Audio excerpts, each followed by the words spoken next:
உண்மையாகவே நீங்களாம் ரொம்ப லக்கியஸ்ட் பீப்புள். இந்த டாபிக் எங்கேயுமே பேசுனதில்லை, இப்போ பேசணும்னு தோணுது, அதனால பேசுகிறேன். என்ஜாய். என்ன பண்ணும் அப்படின்னா, உங்களுடைய விந்து அல்லது ஸ்ரோனிதத்தினுடைய ஆதி ஆசைதான் இந்த பிறப்பு. அது என்னப்பா ஆசைப்பட்டுச்சு? நீங்க நினைக்கிற மாதிரி மூளை தான் அறிவுன்னு நினைக்கிறீங்களா? மூளை இல்லை அறிவு. மூளை அறிவை ரிசீவ் பண்ணுது. உண்மையான அறிவு என்பது ஜீவசக்தியாகிய வாயு தான். அதை தான் லைட் பார்ட்டிகள்னு சொல்றாங்க. அப்படி இல்லாட்டினா ஜோதின்னு சொல்றாங்க. ஜோதினா உங்க ஃப்ரெண்டு ஜோதி கிடையாது, இதுக்கு பேர் நெருப்பு. ஜோதினா என்ன? ஃபயர்.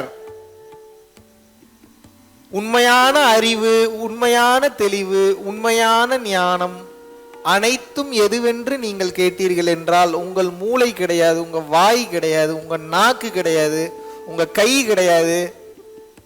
உண்மையான உண்மையான அறிவான அறிவான தெளிவான தெளிவான தெளிவு என்னன்னு கேட்டீங்கன்னா ஜோதி தான். உங்களை சிந்திக்க வைக்கிறதா தான், பேச வைக்கிறதா தான், அறிவை கொடுக்கறதா தான், ஒரு பொருளை உருவாக்க வைக்கிறதா தான், இன்னொரு பொருளை அழிக்க சொல்றதா தான்.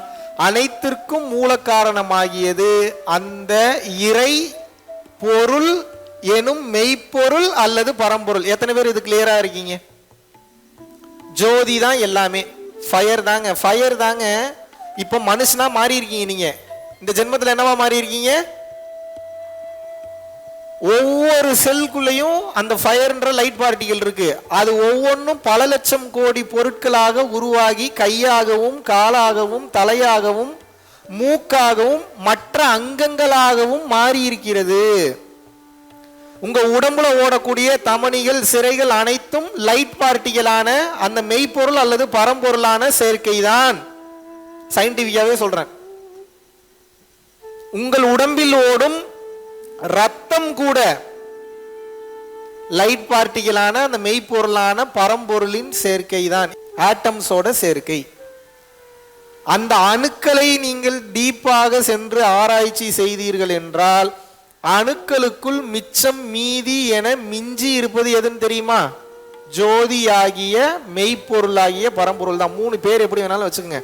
பரம்பொருள்னால் அதுதான், மெய்ப்பொருள்னால் அதுதான், உண்மையான பொருள்னால் அதுதான், இறை பொருள்னால் அதுதான், ஜீவசக்தியாகிய வாயினால் அதுதான், அருட்பெருஞ்சோதினால் அதுதான். பேர் மாத்தி மாத்தி வச்சுக்க வேண்டியதுதான்.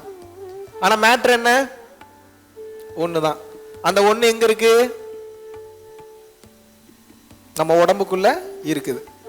இப்ப நமக்கு வேலை என்ன? நமக்கு வேலை என்ன?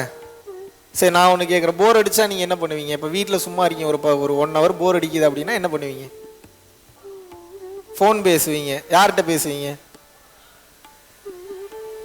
ஜாலியா பேசுறேன்டா, உனக்கு என்னடா போடா அப்படின்றாங்க. சூப்பர். இனிமேலும் உங்களுக்கு பேசுற வேலை தான். ஆனா வெளியே பேசக்கூடாது, உள்ள பேசணும். அது கஷ்டம் இல்லை, ஈஸி தான். அப்படி ஏமாத்திட்டாங்க. ரொம்ப ரொம்ப ரொம்ப ரொம்ப ஈஸி தான். உள்ள பேசுறது ரொம்ப ரொம்ப ரொம்ப ரொம்ப ஈஸி.